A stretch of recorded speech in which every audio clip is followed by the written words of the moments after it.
Marc? Oui, alors ça reste son option privilégiée, mais justement la marge est faible. Et d'un autre côté, ce qui explique aussi la détermination des Israéliens à faire pression de Benjamin Netanyahu sur Trump, il y a une occasion historique. Le régime est affaibli comme jamais. Ses alliés, à savoir Moscou et Pékin, ont plus ou moins abandonné. On n'a pas entendu, lors de la guerre des 12 jours, beaucoup la Russie. Elle est prise en Ukraine.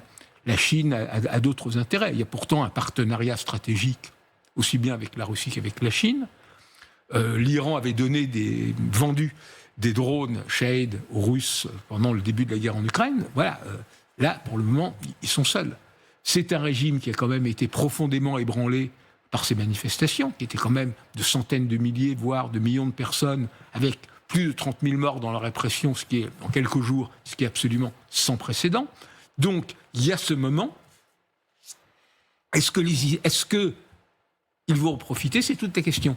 Effectivement, le problème d'un changement de régime, c'est qu'on ne peut pas l'obtenir uniquement par voie aérienne. C'est-à-dire, il faut qu'il y ait malgré tout des relais puissants au sol. Alors évidemment, il y aura des forces spéciales américaines, mais ça ne suffit pas.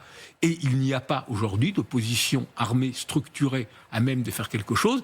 Et le risque, c'est celui d'un bain de sang. C'est-à-dire une guerre civile en Iran